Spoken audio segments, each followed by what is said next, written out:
I think it's a pretty savvy way to work. Which is a huge contrast from picking an artist that is going to try and engage the viewer in 3 seconds or less. Definitely. This is an I mean, because ongoing. you have to experience it you have to be involved in it more. Well, I mean, totally. Well, I mean, if you look at the list of participants in this collective, it's comprised of several architects, instructors of architecture in different locations. We've got urban planners, which are actively renegotiating spaces and reuse of roadways. As far as access to different locations, we've got artists such as photographers, filmmakers, curators that describe and prescribe what works go in what kind of spaces. So we're hitting a broad range of performative artists, documentarian artists, 3D. practicing architects and urban planners. They are mostly confronting these issues and creating panels and asking these questions, but at the same time, this is very much charged to initiate a further development or actuality of these projects. And I think their hope is that they'll get enough people together to actually start this, but I think, working in the location they work at, again, money comes into play. Like, can these areas sustain such a traumatic reformation? And you won't get that reformation without enough people questioning the necessity of it, the function of it. Right? I don't know, it seems like a completely different form of art to me. Yeah, I mean, like, it's so active in the community that there really hasn't been this shown in a gallery. I mean, like, how do you take something that is really humanitarian? I mean, it'd be like taking AIDS workers in Africa and documenting that and bringing that to a gallery. I mean, it's so different from what we're seeing usually. They're also integrating all these professionals, and that's what I think how it really has come across successfully to this broad range, this broad audience is they have successfully integrated architects to supply the imagery and the 3D models, physical models of these camps, and then having another artist and interpret it. And so it's this constant cycle of interpretation and reinterpretation by the main kind of core group, and then also bringing in audience through the internet.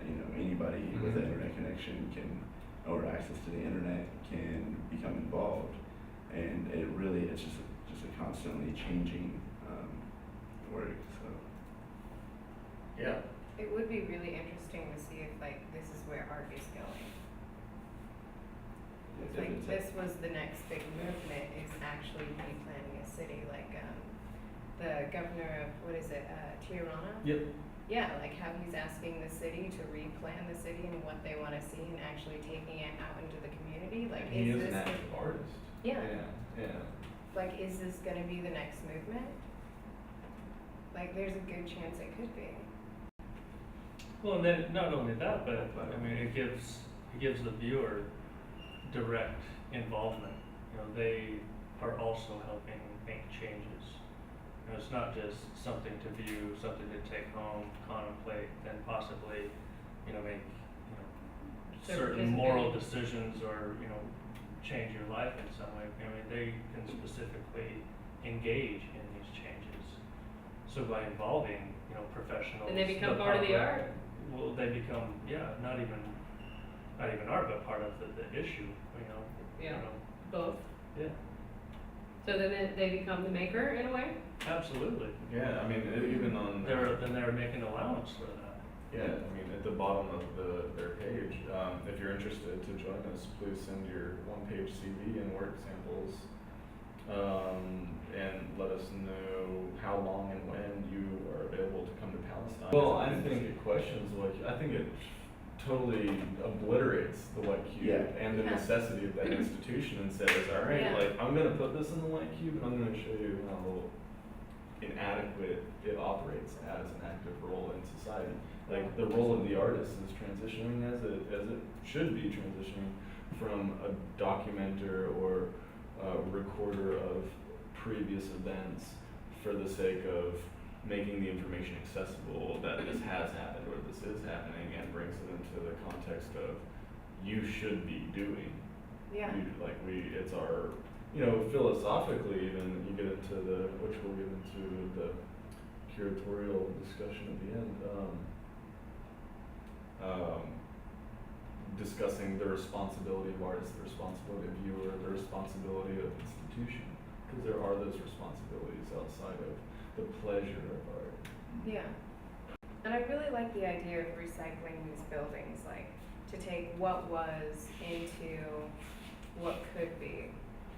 And like the reinterpretation of things is something that Marina Naprishkina works with a lot. Like her entire work is based on irony and how things are used and how they don't really represent what they're trying to represent. Like she works a lot with the president of Belarus, who's this dictator, and she takes this idea of the artist as dictator and the dictator as artist, and how they both use the same means to communicate different messages.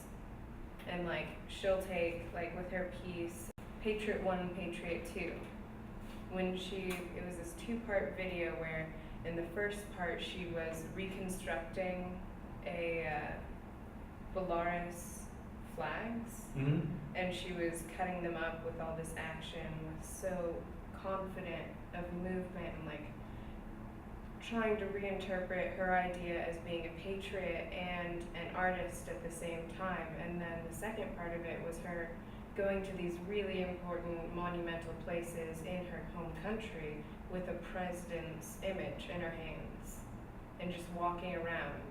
And if the president found it offensive, then it would be severely punished. Like to be that active and have no fear of the repercussions and actually hoping for those repercussions so that something could be done. She's taking these ideas of how political propaganda uses these images and these ideas, and like he wants to be associated with children and athletes and all these charitable events, but the way that